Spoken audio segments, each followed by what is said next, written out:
this better than anyone else that I'll ever talk to any other audience. So it warms my heart that, that you invited me, so thank you so much. How many of you have read this? This is a reprint and it came out before, so my sweet husband's raising his hand.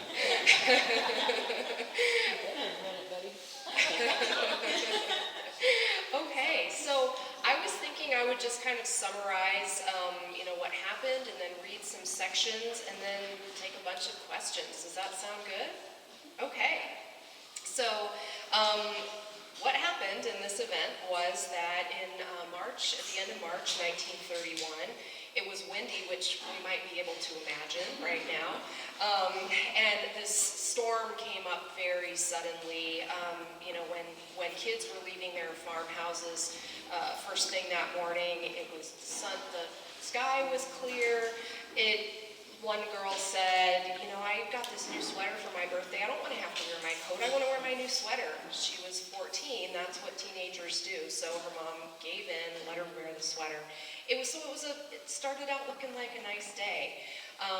This is out kind of between Holly and Towner. I'm pointing to the even further eastern plains, and really flat, really small community. The school district was the Pleasant Hill School District, made of two schoolhouses right next to each other. One was the elementary school, one was the middle school, and there was no yellow school bus in those days. There was a farm truck that I think at some point, if you have the opportunity afterwards to go look at the farm truck in the furthest corner over there, I think that's kind of similar to, that's maybe a Ford and this one was a Chevrolet, but really similar to what this farmer drove. And he put a kind of a homemade school bus top on it, like a top, I don't know what else to call it. And then there were two parallel benches inside, just thin picnic bench kinds of wooden benches, and then the kids would just pile in. He'd go from farm to farm picking them up. There were actually, in these two schools, there was a west side farm driver who had his own truck, and an east side farm driver, and this took place on the east side. Anyway, so the bus driver picks all these kids up, takes them to the school. The wind, the snow, it starts looking really bad, and they have a discussion. The two teachers and the driver have a discussion about, what should we do? This looks dangerous, and we don't have a lot of coal, and we don't have any food in these schoolhouses. We should take them, maybe, school driver, you should take them to one of the nearest houses where there will be blankets and food and plenty of fuel, and they'll be safe there. So that's what the decision was. They set out, and I'm sure that you all know that the bus stalled in a barrow ditch, and he wasn't able to get the engine started, and that was around 9:30 on Thursday morning. They were there until mid to late afternoon on Friday, and by then it had gotten very cold, very windy. They didn't have water. They had lunches that immediately froze underneath the benches, so they didn't have food. They weren't dressed appropriately because it was a nice spring morning, and lots of stuff happened on the bus. That's kind of the first half of the book, and then they get rescued and taken Friday afternoon and get taken to a local house, and I'm going to read a scene from that. And then the Denver Post discovers what happened. And the Denver Post at the time was kind of making its name by spinning stories and maybe adding some things here and there that there may or may not have been evidence for, but they made good stories.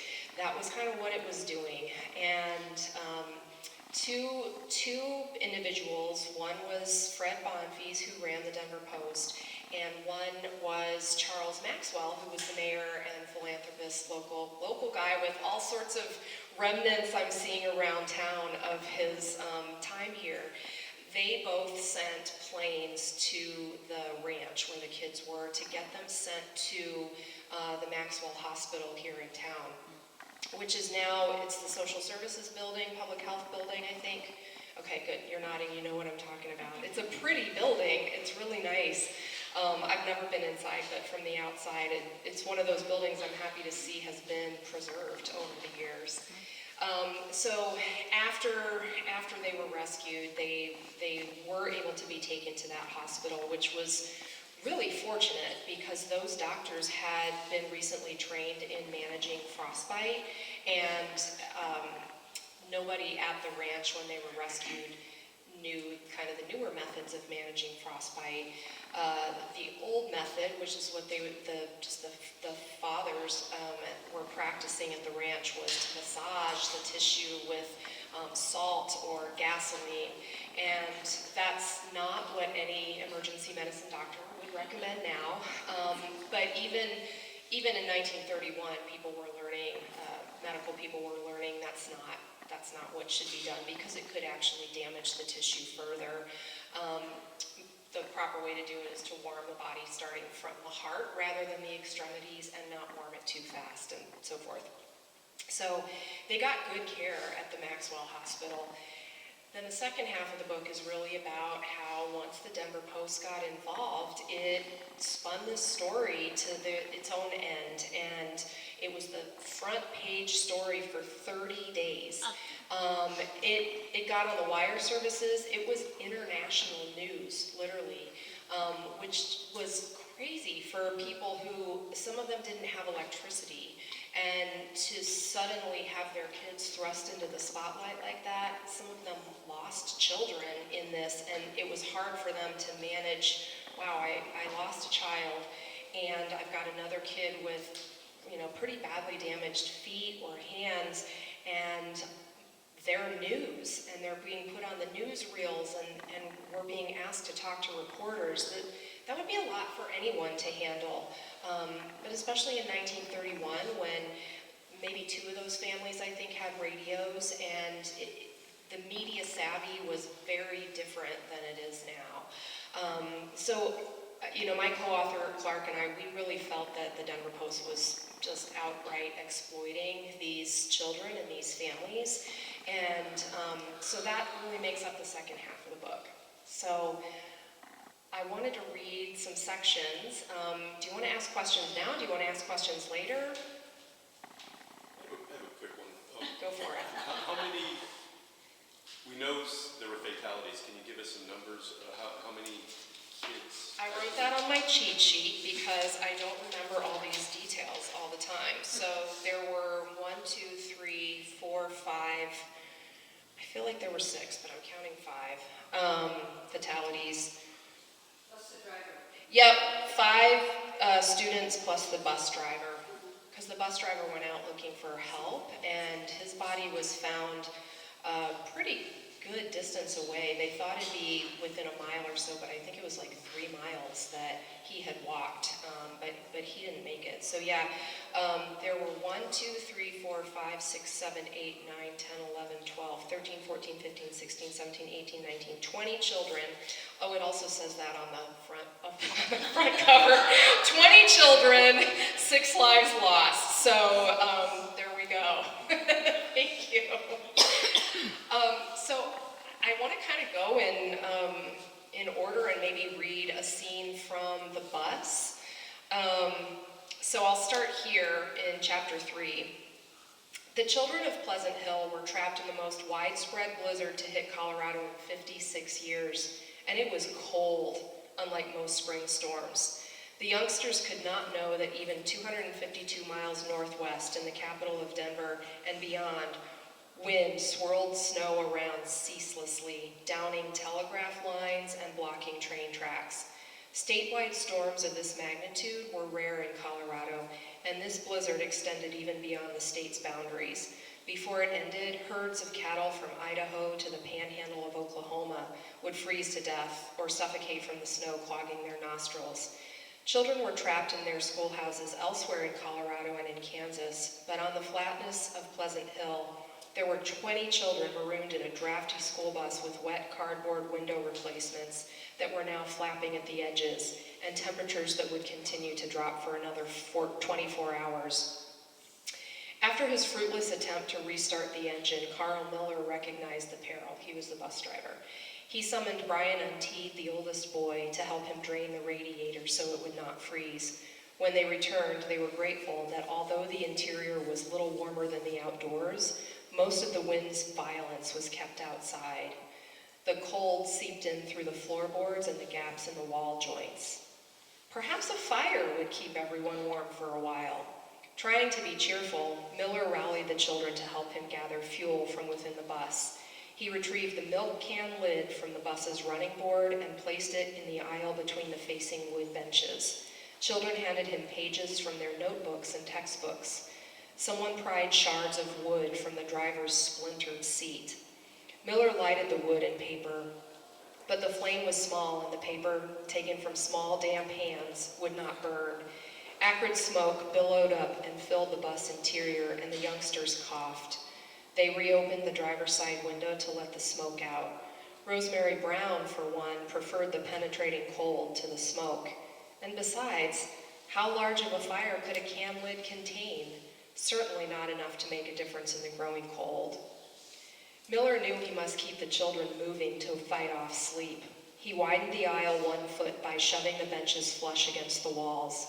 He told the young people to hop up and down, wave their arms, and pretend fight each other. They had set out from the school 2 hours earlier.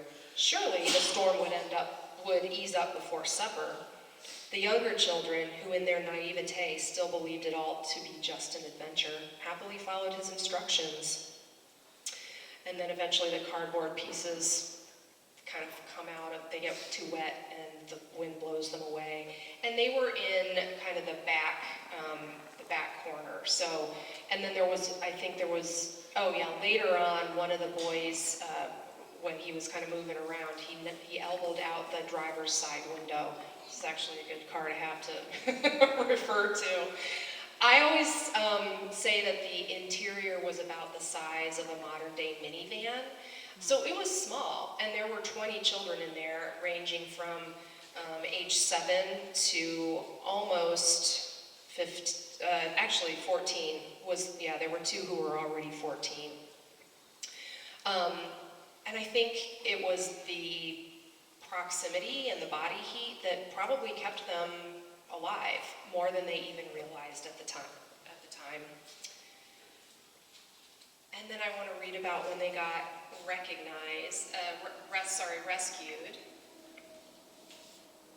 And the household that they were taken to was named the Wright household. And in fact, I was just over at the site 6 weeks ago to revisit it for the first time in 25 years. And there's still a member of the Wright family who owns property right in that same area. You probably already know that, but that was news to me and pretty cool to see. Okay, so the fathers who went and took sandwiches to the schoolhouses on Friday afternoon after the wind stopped assumed they'd find all their children there, and they weren't there. So then they had a buggy and pulled by horses, so they set out looking where would these kids be. They eventually found them and just started handing them over to put in the wagon and take them to the nearest household, which across the field was about a half a mile from the bus stall. It was just after 5 p.m.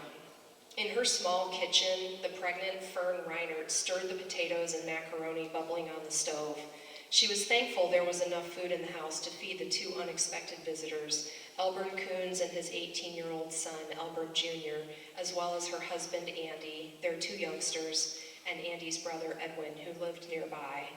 The corncob and cow chip fuel supply would keep the 4-room concrete block house warm, even at these freezing temperatures. Andy and Edwin sat at the kitchen table with the Coonses, discussing the storm outside as the worst anybody could remember hitting this area. The toddlers, Lois and Earl, played quietly in the corner, and Lois was someone I got to interview for this in the late 90s. A frantic knock at the door startled them. Andy opened the door and the chill blew in. Dave Stonebreaker and Bud Unteed gasped out the unbelievable news. They had just found a missing busload of children from the Pleasant Hill School.